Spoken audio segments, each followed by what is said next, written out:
Hello, hello. My name's Dara. Welcome to a deep dive chat with my amazing friend Tamara. Tamara is so many things, transformational mentor, but it's the only way to kind of explain what she does is to have an extended chat.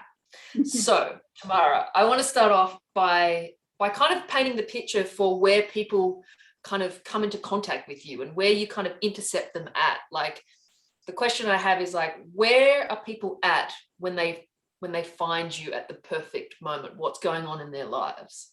Good question. So people generally find me because they're rubbing up against something that is repetitive in their world. And it might be around relationship or work or purpose or family, like all the kind of big topics. But generally, it's something that they've attempted to sort out or change or shift. Maybe they've done some therapy and read the books and done the workshops and things. But there's like this piece they still haven't kind of broken through, and they don't really know who's going to help them do that. They just know that it's not quite where they want it to get to. So there's a sense of stuckness somewhere. And maybe they've done some like awareness, like they have an awareness of that, like maybe they've done some work beforehand or. Yeah, so often they can sort of name what's going on quite well sometimes, like really kind of go, this is what's happening for me and this is what triggers it and this is where I go with it and this is how it plays out in my life. So often they've observed it and there's awareness, but there's still this not quite sure what to do next to kind of change it, to go for full transformation, not just more awareness or more words, but actually go, how do I not do it like this anymore? Yeah, and there's a sense that something needs to change. They just don't quite know what to Google. Yeah. Until someone says, pick up the phone and talk to Tamara because Tamara is your Google. Yes. And that's sort of what ends up happening is a lot of my clients come by referral because they'll be talking to a friend and going, no, about whatever it is in their life. And the friend will go, you should call Tamara. Like you can have this conversation with Tamara. So that is sort of generally how people kind of arrive in my field. And the great thing about you is you're not a therapist, which means that you've got this whole other set of toolkit to kind of work with, and you're very, knowing you for many years, you've lived your work, right? So the work that you interact with people is stuff that you've done yourself. Like you're drawing on your own experiences. You're not kind of pulling out some textbook and going, I think we need to do this framework. You're like, no, this worked for me in 2011, like let's do it. Exactly. So I just turned 48 the other day, and I started with my first therapist / counselor person at 21. So from 21 to 48, I've just been kind of so eternally curious about what makes me the way I am, but also everybody else. And I've just done all the things, like the deep dive, intense kind of live-in retreats that are designed to sort of, crack you wide open and purge whatever's hiding in the shadows, and one-on-one work and somatic work, like lots of movement through the body and unlocking what's hidden and stuck and unexpressed, and sort of just done all the things. And then so I've also worked with clients over about 20 years now in transformational body work, and that's been such an incredible like kind of data bank of information for my system on how humans move through life and where they get stuck and what trips them up in their thought processes or their belief systems and where they hold in the body, and all of that has just sort of gone into my database.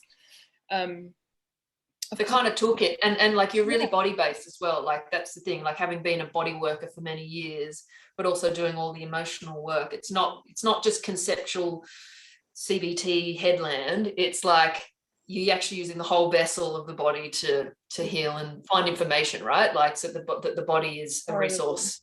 Totally. And there's absolutely a place and a whole lot of benefit to that kind of more kind of head focused work for sure.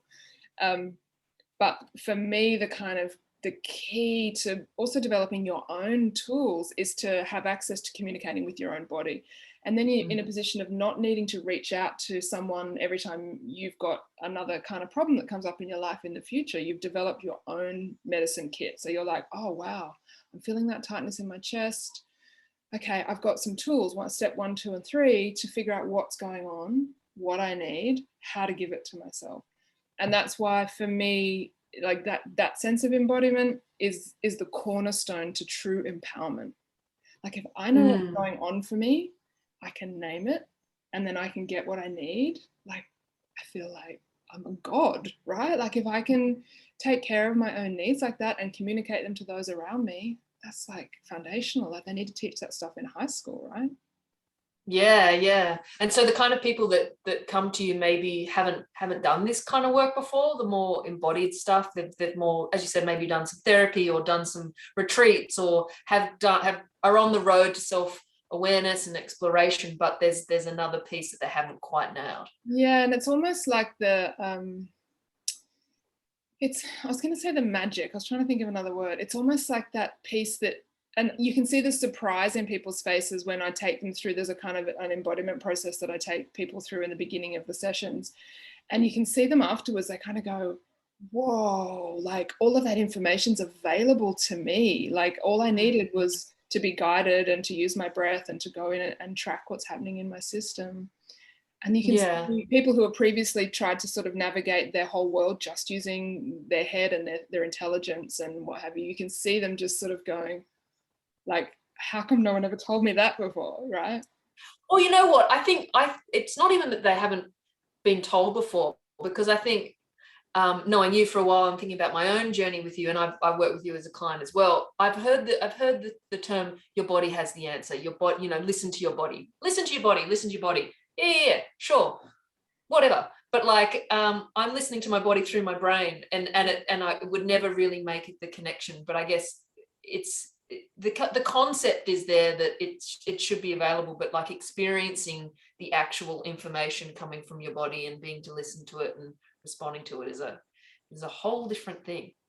I think also too, to prioritize that information as valid. I think that's a really big piece, Right. because we've been taught in our culture and society that intelligence is key.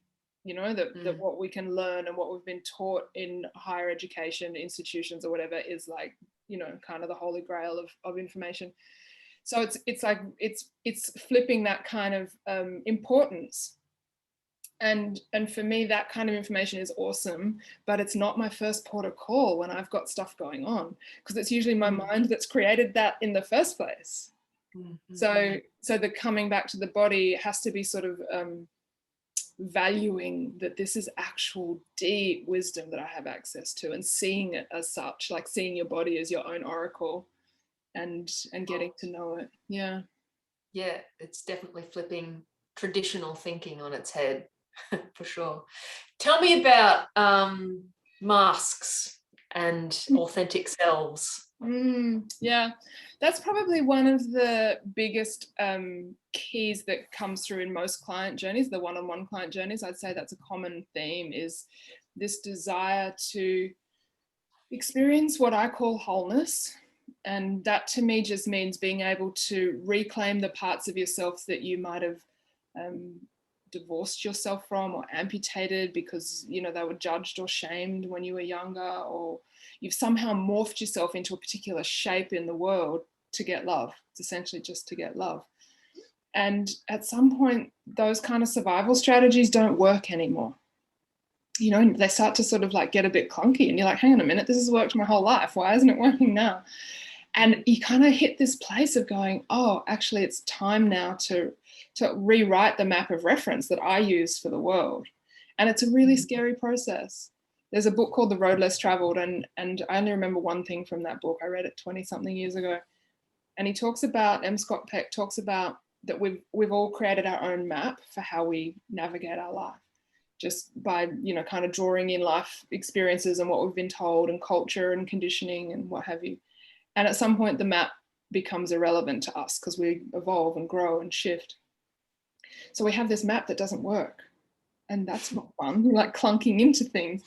And so then you sort of open up and start to go, what else can I learn? And how else can I kind of bring more information in that's more relevant to me now?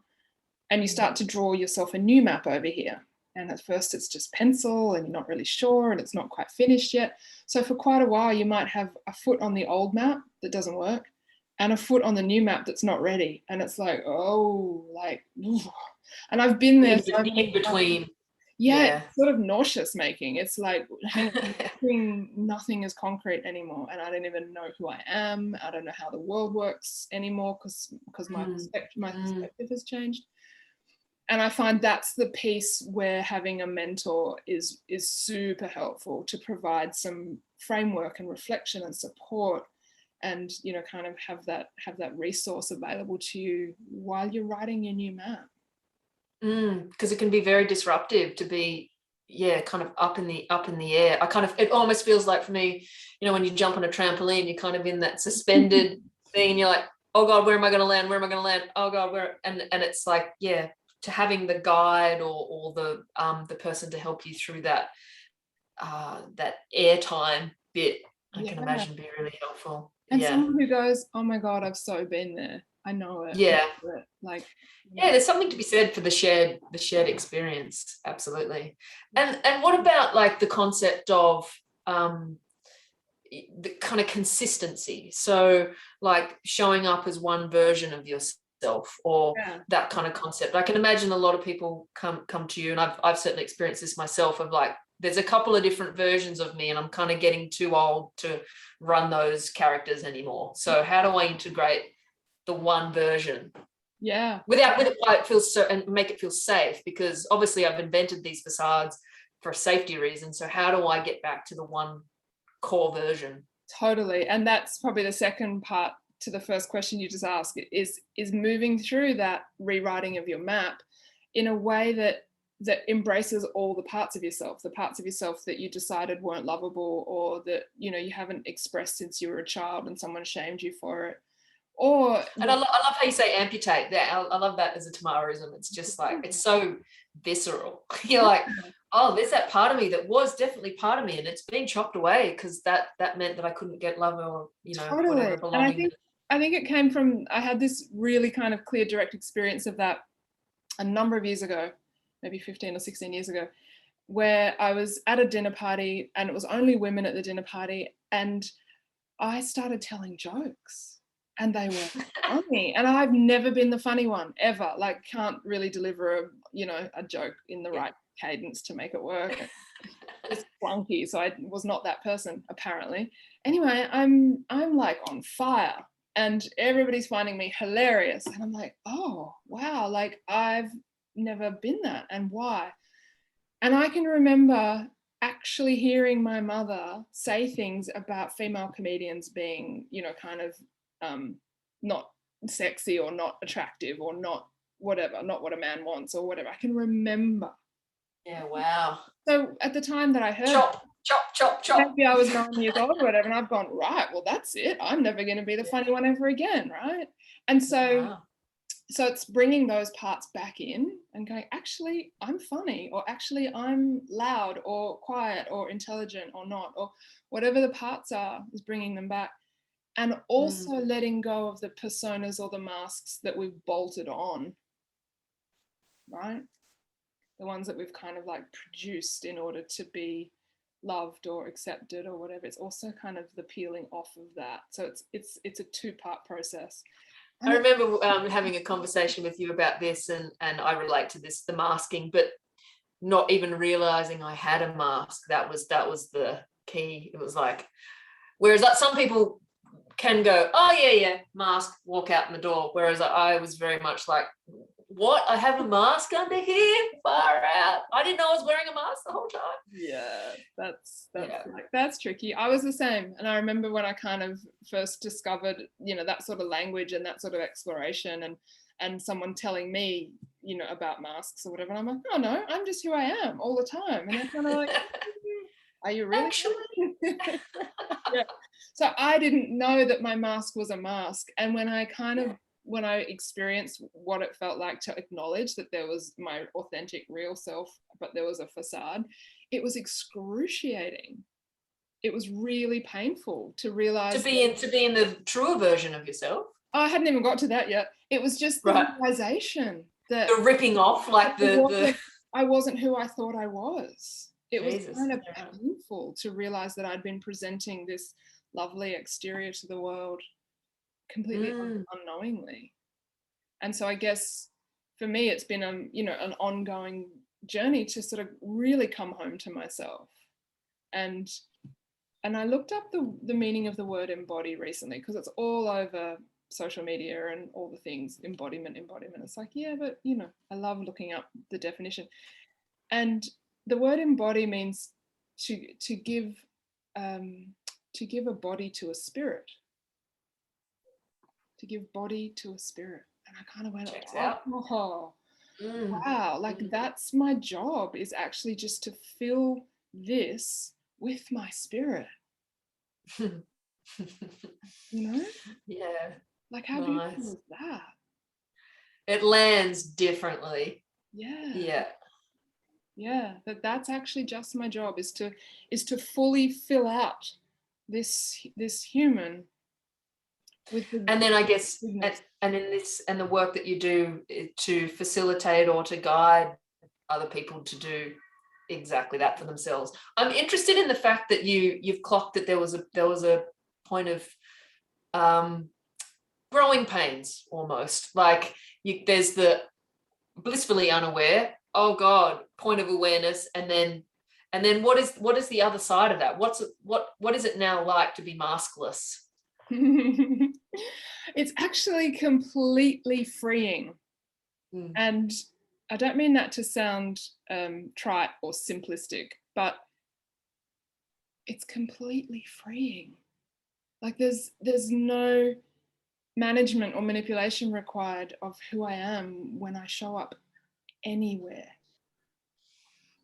It doesn't matter if it's hanging out with a friend, or having a session with a client, or going on a date, or being in sacred fire ceremony, or not that I go on job interviews anymore, but I just theoretically in another world, yeah. I just arrive as Tamara in that moment. Yeah, I remember you saying it's kind of you're unscripted, whereas maybe before there might have been a little bit of control, editing. Who am I going to be when I turn up? A little bit prep. Whereas now it's like, here I am. Speak. Yeah, here I am. It's exactly that. I forgot that I said that, but yeah, it feels really unedited. So yeah, I don't have to wheel out the Tamara that's going on a date, and then wheel out the Tamara that's going to kind of tick all the boxes for some work project or whatever. I don't have to wheel any versions of myself out for that moment. I get to just arrive, and if I arrive, whatever state of being I'm in is welcome and perfect, and I just show up as that, and it's like I just felt my whole system soften and relax, my belly soften, and it's like, yeah, it's less work. Yeah, your nervous system must love you for it, because took a while it just sounds for the system to love me, but it definitely does now. I don't do anything like I used to my nervous system. I used to run it hard and really stretch it to its nth degree regularly. And yeah, it no longer feels like something that's separate to me. I used to feel a bit like the limitations of my nervous system were in the way of what I wanted to do. Like it's frustrating. And now it's like we're in it together. And the messages, the nervous system is so finely tuned. Like you get the early tiny messages through the nervous system if you're listening. And that information is gold. Like that level of sensitivity, and letting you know when you might be slightly off center, or when you need to rest, or when you need to kind of show up more, or whatever. It tells you everything. Plenty of information. What's it like for you to be the guide that facilitates and stands next to clients as they go through this journey of of the thing that you provide? I can't really even contain it what it actually is. It's just like it's kind of this, and it's kind of everything. What's happening? That's sort of what's happening. I feel like I provide a safe kind of container, and hold people in this kind of under my wings, or in my awareness, and in my kind of field. They're in my field of care while they're going through what they're going through. And that's how it sort of feels, actually. It's like they're in here, and I'm observing, and I'm holding, and I'm responding, and showing up when they need, and offering tips and tricks and tools to do what they do. And in answer to your question about what's it like, it is my favorite thing to do in the world. I feel like humans are designed for transformation, and somewhere along the way we thought that we were supposed to remain stable and what normal meant, or consistent, or whatever, and we value those things so much that we kind of lost the capacity to just kind of be more organic and more responsive and more natural and go with our own kind of wild nature. And to witness humans returning to that, and to see the penny drop moments in their face when they go, oh my God, like I just found a whole other kind of section of myself that I didn't even know was there, or lots of the gorgeous things happen. I had a client say, I think it was after like about our third or fourth session, and he said, at the end of the session, he said, I've been waiting my entire life to have that conversation. Wow. And I can imagine it was a conversation he didn't even know that he needed. It was like, where we went. I'm here and this is the conversation I need. Thank you. Sessions go any which way, depending on what's up for the person in the moment. We dive into what's up and we go there together. So there's no map. I don't kind of go, right, today we're doing, section 2 in the textbook. It doesn't work that way. It's whatever's up. So and whatever it is, we'll go there. I'll meet them in whatever the topic is. Nothing really scares me. So it's like, and I think that's one of your superpowers, is your curiosity, which definitely results is in the container of lack of judgment. You're just endlessly curious about what an experience is like for someone. Can you speak to that point? Yeah, I love it. I can feel it in my body when you say that. It's like when someone brings something to either a friendship conversation or to a session, and it's something a bit that maybe I haven't experienced or haven't even heard of before. My typical response, and I've heard this back from people now, is my typical response is like, and how was that for you? And how was that for you? I know. Yeah. I was to do it. Yeah. That's big. Wow. Wow. How was that for you? There's I don't kind of go, oh, that must have been hideous. Oh God, I can't believe. I can't shock you. I don't believe I could tell you anything that I would get any level of shocked response from. It is only a world of curiosity and allowing, and you'll ask another question. Yeah. And it's not a block. Whereas I think that's why it's your superpower, because it allows you to keep like slowly stepping into the forest and going, okay, still safe, safe. She's still tell here. Her a little bit more. I can tell her a little bit more, and then finally. Yeah, and you'll always you'll just ask another little gentle question. We'll just like, and it's not like, let's go in, rip out your heart, and it's so lovely and very guide like. Just very. And with full consent. I'm definitely not drilling anybody for information, but generally speaking, people haven't always experienced a non-judgmental openness to have the chat and say the things out loud that they've been kind of like hiding to another human. Exactly. Yeah. So that kind of safe space. It was a really long time ago. I had a meditation teacher, and at some point he said, okay, so it's time for you to now do some external research out in the world and find kind of 5 or 6 people, friends or clients, and ask them how they perceive you. And I think I was about 25 or 26 at that point. And I was like, oh, okay, cool. Anyway, I was walking on the beach with a friend and we're just chatting, and I chose her, and I was like, okay, cool. So why did you ring me for a walk on the beach today? Like, what's the flavor of my presence for you? Like, why? And she said, because I can tell you absolutely anything, and basically your face doesn't change.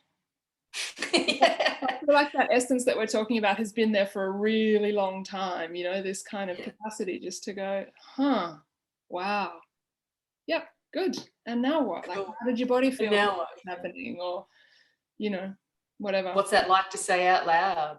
Yeah. How is it to share this with me? Yeah. Totally. Yeah.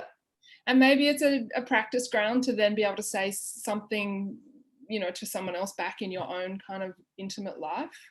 If that's what is needed to happen, maybe that's happening, or maybe it's just for you to hear yourself say it out loud and kind of explore it for yourself and what it means. But Yeah, it's a lovely safe space. What do you, after working with clients for an extended period of time, what do you see happen in their lives? Like, what kind of person are they after working with you? Good question. And the response is sort of like this feeling in my body, and I want to just sort of, it's like this sort of motion, like almost like a deepening and a grounding through their system, like they drop more into themselves. And so it might not be that every client then upends their entire existence. That's actually quite rare. It's not always like that. It's transformation doesn't have to look like that. It's more just they then have the skills and tools to have the life that they fucking want, right? And so there's this sort of dropping, they're sort of not holding, you know, they're not. There's no bracing. It's just like, yeah, like a coming home. Yeah. Yeah, and for sure they might have like left a job they hated, or a relationship that was no longer working, or moved house, or they might have done one of or more of the big things, but it's not even that where my head goes. It's more how I experience them on, and I can feel them, like even though the sessions are on Zoom, I feel in my body generally how the client is feeling. So I feel them just be kind of like, oh, there's like a resting back deeper sense of who they are on the planet. It's like who they always were, without the masks, and they put the amputated bits back on, and everything is like, yeah. And also we've practiced kind of ways to take those skills back home into relationship or work or life or parenting or whatever it is for you, so that you're not just sort of this brand new person at the end of the period, and then all of a sudden you've kind of like, oh my God, are all my friends going to think I'm weird now, or you know, whatever. There's an integration, and there's been lots of time to practice and kind of start to emerge more slowly back into kind of life throughout the kind of course of working together, so that it's not a shock to anybody, but your life might look entirely different. It will feel entirely different. And it might look really different if that's what you choose. And so, to the point of what does it look like to work with you? How do you actually work with someone if someone wanted to spend some time with you? Cool. So we generally have a chat first. I love to have a chat and find out and make sure that we're actually the right fit, that what's up for the person is that I can help with, essentially. We have that chat. And then we go into a 6-month agreement together to dive deep together. And that looks like 2 Zoom sessions a month. And in between those Zoom sessions, clients can message me through the Voxer app, so that they can kind of go, oh wow, that thing I'm trialing speaking up more, and this is what's happening. And so we can have those kind of that feedback loop happening between sessions. You're not just sort of left on your own. I find that's a really important part of integration, is not just to have a session and then not see each other for 2 weeks and get the update after things might have, kind of stirred in your life. You can get it in real time if something's going down. Yeah, you can get a bit of support. Someone might need support or just a bit more reflection, or sometimes the messages are, hey, you said this thing the other night and I just want to make sure that I've remembered it correctly, or that, what is this what you meant? Or, just further clarification so that it can really land in themselves and then land in their lives. And after each session, there's integration prompts too. So just fancy word for homework. But just some really practical tips on, hey, we talked about this topic in the session. Here's a really great way to test it out in a small way for starters, Or here's this awesome book that kind of blew my heart open at a point in my journey, and my sense is you might really like it too. Stuff like that.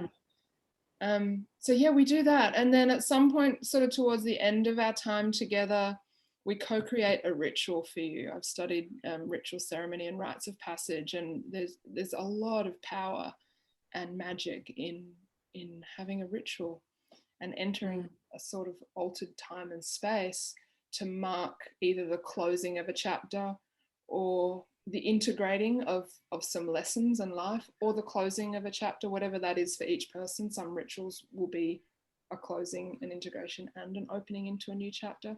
So we co-create that together. We shape that together so that then the client can act it out themselves in their own backyard or wherever they are, as a way to sort of kind of really call in some pretty powerful assistance in the intentions for what they want for their life. And the kind of closing ceremony of things, or whenever that, kind of naturally comes to completion. Yeah, that's what it looks like. If you, to kind of finish up, like if you were to really, really name and identify the perfect kind of match for you, you're saying you have that kind of match chat at the beginning. How would you describe the person that you know is at the perfect time in their life for to work with you and the work that you do? Okay, so yes, good question. So here's what I know so far is that the person who turns up who's really ready, like they're ready. And that's important because doing this kind of work isn't comfortable generally. There's lots of light moments, there's lots of laughing, there's lots of, kind of realizations that feel amazing. And there's also some gnarly parts of sitting in the discomfort and uncovering things in yourself that you don't love. And, it's chunky sometimes. So the person who turns up needs to be really ready. Like, okay, I am done with how my life has been, and I'm prepared now to do what needs to be done. So that's pretty key. And that's also on that phone call, that's kind of what I'm listening for, is that real readiness. Generally too, they've already done some work. They can pretty much name what's happening. They're like, this thing happens, I get into a relationship, and then XYZ happens, and then ABC. They can see a pattern or identify some part of it. Yeah, so generally they've sort of done a little bit of exploration already in some other form, so that they can go, right, here's what I've done, here's what I've tried. I've gotten this far, but I can't get to that last bit, that transformation bit. And then they show up, the ones that really kind of show up.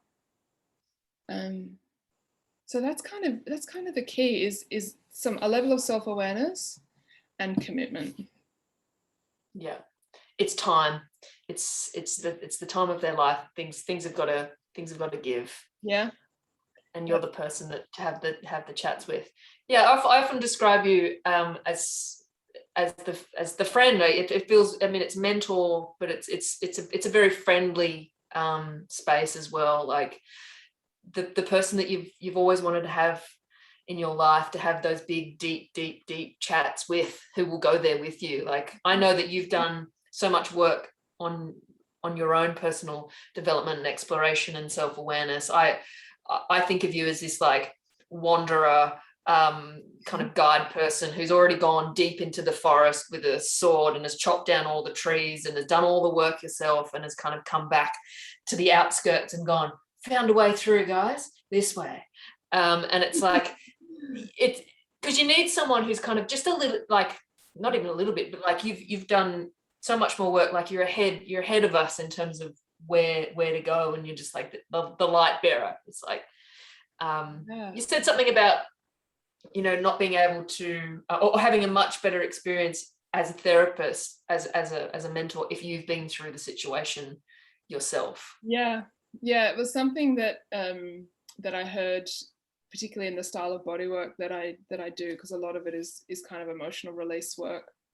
And I remember learning years ago and being told that you can only take a client into territory that you've been yourself.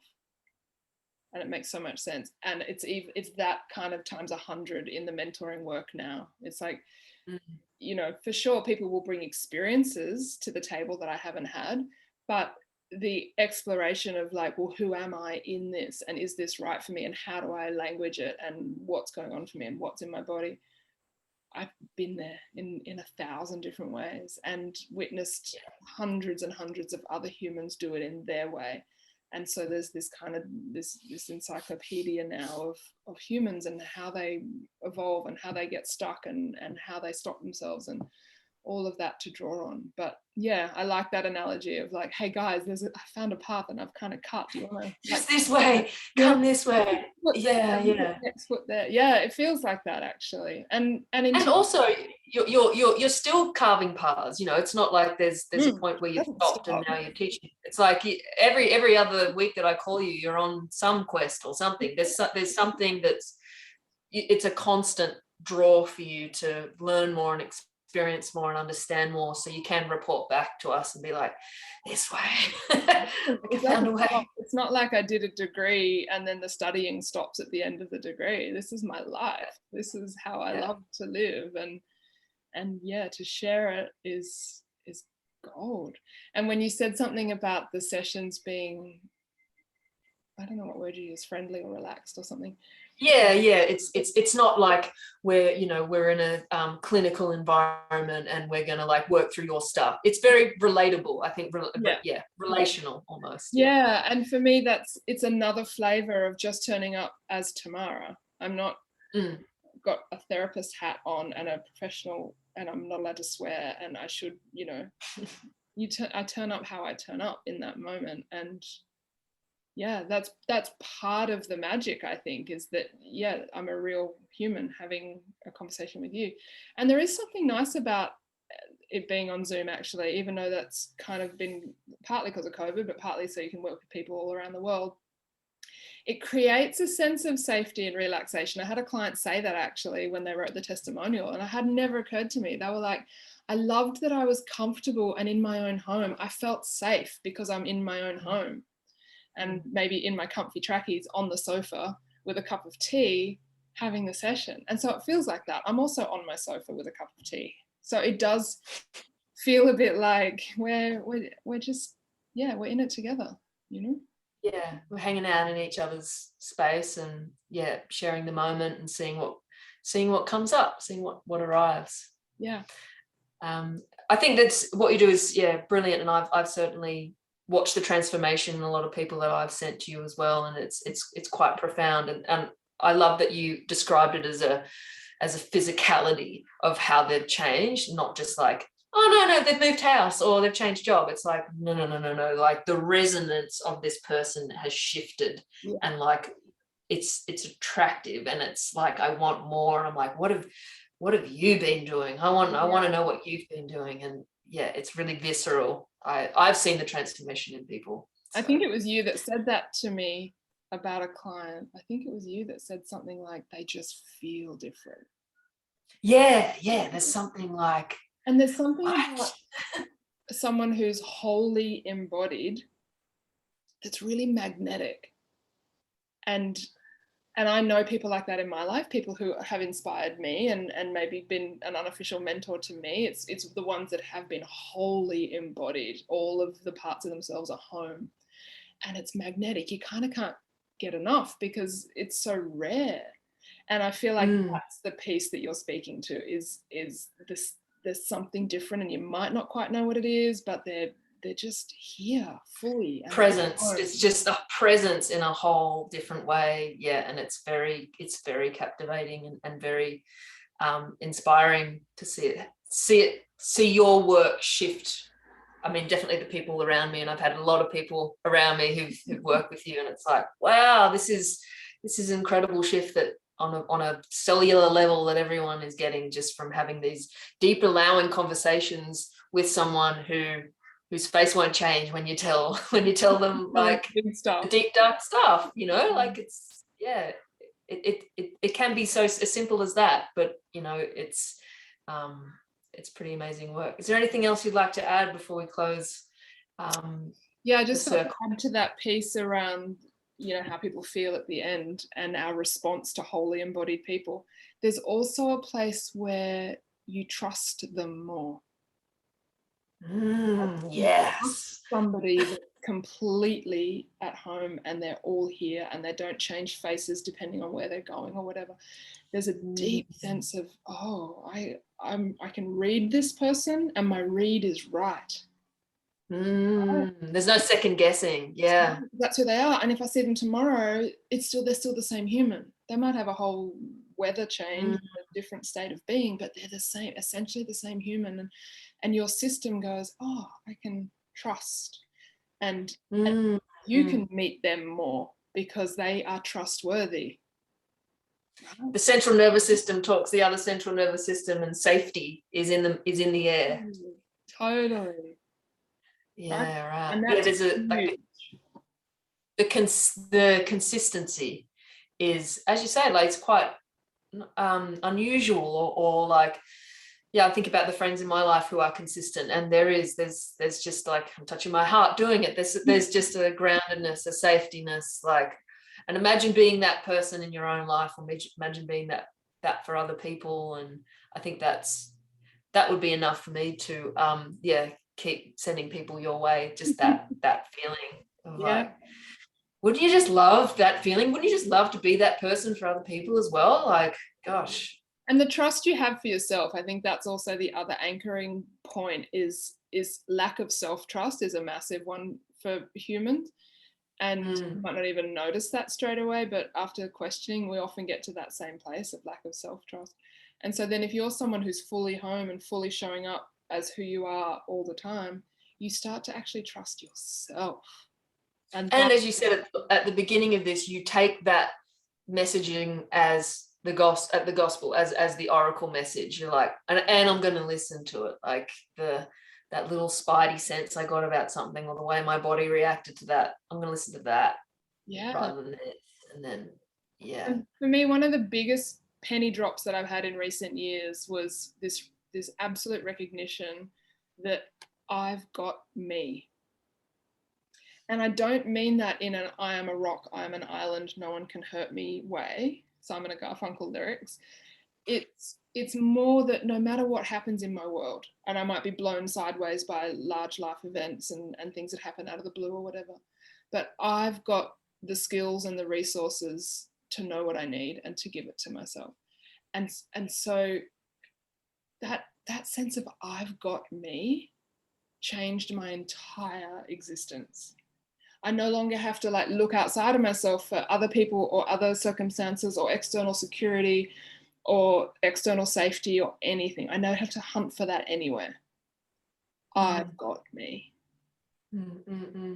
That probably more than anything changed the frequency that I kind of turn up with in the world when I meet people or whatever, is this deep sort of sense of self-trust that I've got me.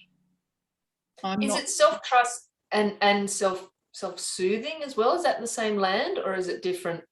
Is the quality of that different? Self-soothing you use in a bit of a different way. That's a beautiful skill set to have when you need soothing, to be able to do it to yourself. You'd use that in a differently in a sentence, but it is very calming to my nervous system to know that I can handle what comes up even if I'm alone. My nervous system doesn't have to be in like, you know, who's going to come and save us if something goes south. It's like, oh, I don't need saving. We got this. Yeah.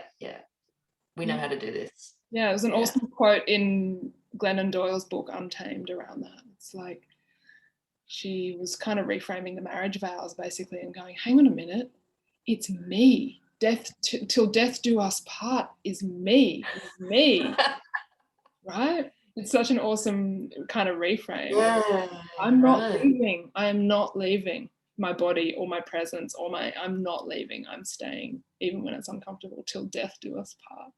And in like classic Tamara like style, like every time I chat with you, I get like the one juicy piece of information that I really needed to hear. And I'm like, that was it. I've been waiting to hear that all day. I needed that information. And then like, it's been framed in your way that I'm like, oh, that's great. I can go away with the Tamara insight of the day. That's why the Voxer access is so awesome, because I wake up naturally really early in the morning. It's sort of before the kookaburras. It's still dark normally. And in that kind of hour or two in the very early morning, I'll wake up and kind of like light a candle and make coffee or whatever. And then I'll be like, oh, that's that. I need to say that to Dara, or I need to say that to whoever the client is. And it's literally in that kind of like, I guess that space when the veils are still thin and I'm not yet in my kind of life And that's when the kind of clarity drops in. It's like, oh, you need to say this now. And so then I've gotten a couple of those. Yeah. for a client, I'm like, hey, I just had this thought. I think you might, enjoy this, or this. I don't know why, but like it's pretty much you. Yeah. Yeah. Those are they're the funnest messages to leave, because they're just pure. They're coming from somewhere else, right? Yeah. Absolutely. I think that's a perfect example of an insight into what it's like to step into your world. There's lots going on in terms of where you're getting inspiration from, and it can kind of come through at any moment, and let the conversation flow. Why not? This has been a brilliant chat. I hope anyone who's watching this has gotten a bit of insight into a little bit more of what Tamara does. I think it's just a matter of reaching out to Tamara and having that initial chat, and being on the same page, and ready to do the stuff, ready to do the work, and she will guide you through. I can attest to that, and the people around me. Thanks so much for having the chat. Oh, my pleasure. I always love big, courageous conversations. Thank you. Easy.